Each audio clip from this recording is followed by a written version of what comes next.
You're listening to RcFlightCast podcast with Frank Betts. All right, the AMA and RC Aviation. Benefits, advocacy, and the real pros and cons.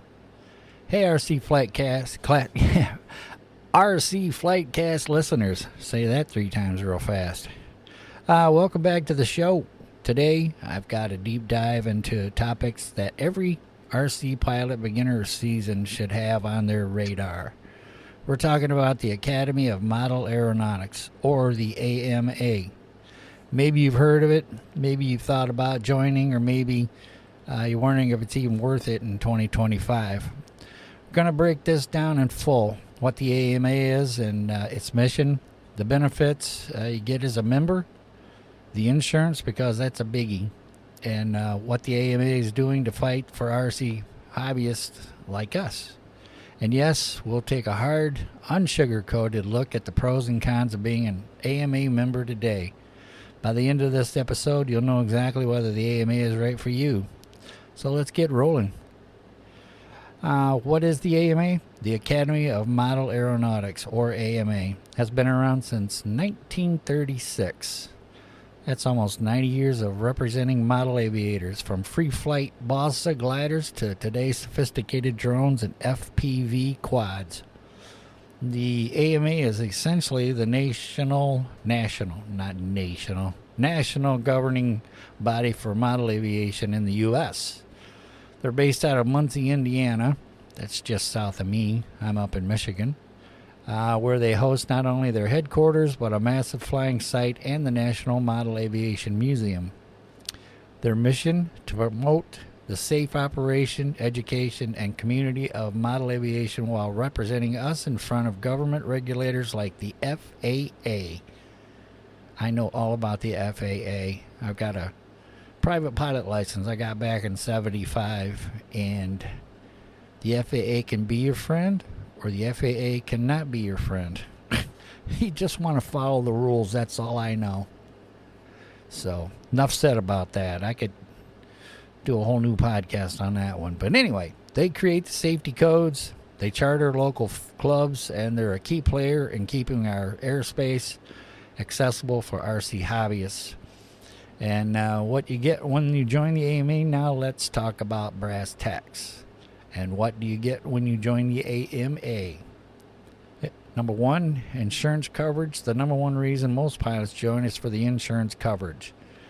Your AMA membership gives you $2.5 million in personal liability coverage if your model causes damage or injury, $25,000 in accident/medical coverage, and $1,000 for fire, theft, or vandalism at sanctioned events.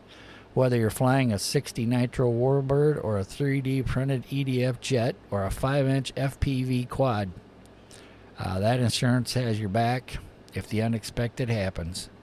And you crash into a car, it's covered. Your plane hits a spectator, it's covered. Without this insurance, you're 100% liable for damages out of your own pocket. And number two, access to AMA chartered flying fields memberships also gives you access to over 2,400 AMA chartered clubs across the country. These fields aren't just open plots of land. They have runways, safety guidelines, frequency management for 72 megahertz gear, and often club members who can help you learn or troubleshoot out at the field. And here's the deal. Most of these fields won't even let you step foot on the flight line unless you have AMA membership. That is so true. I just got set up with a club about, the closest one's like 38 miles from me. And the first thing he said is, what is your AMA membership number? So, yeah, they take that serious.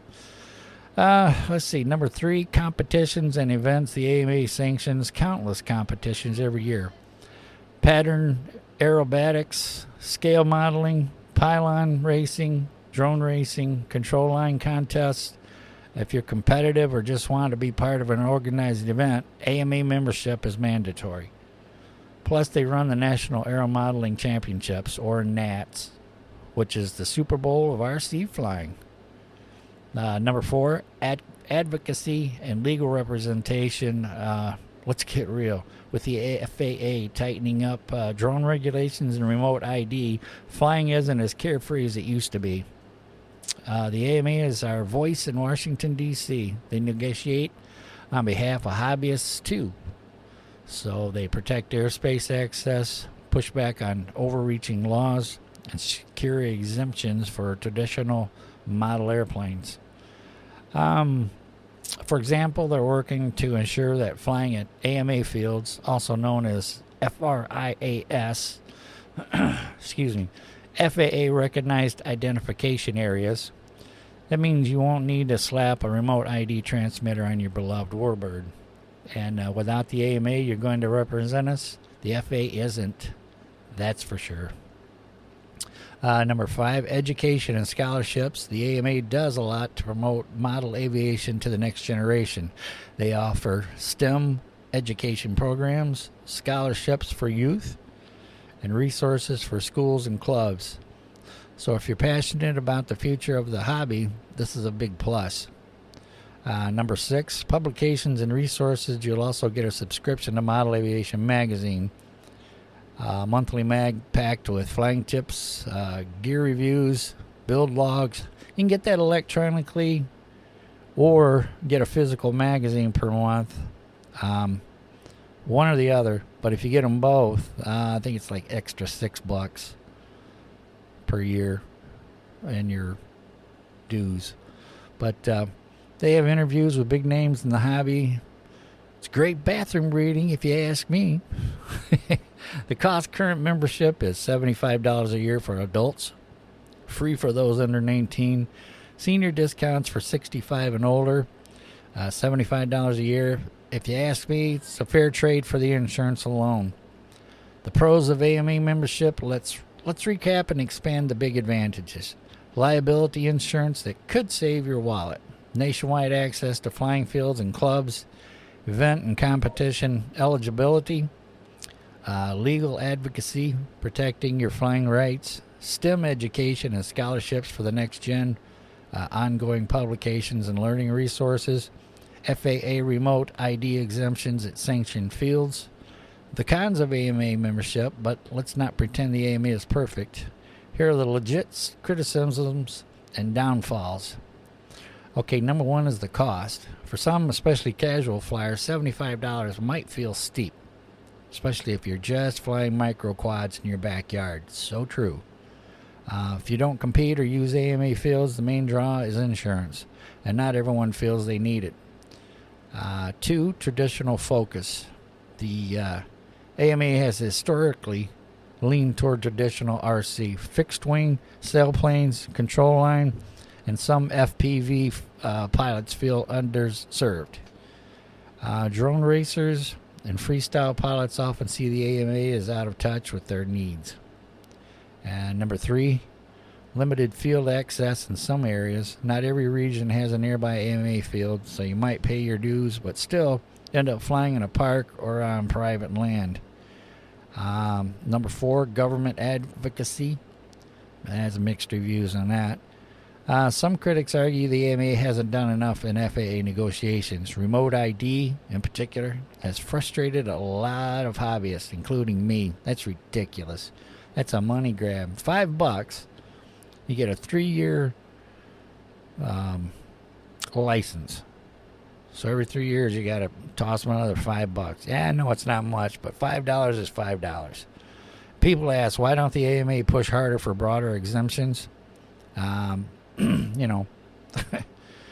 blah, blah. So, number 5, redundant for sub-250G flyers.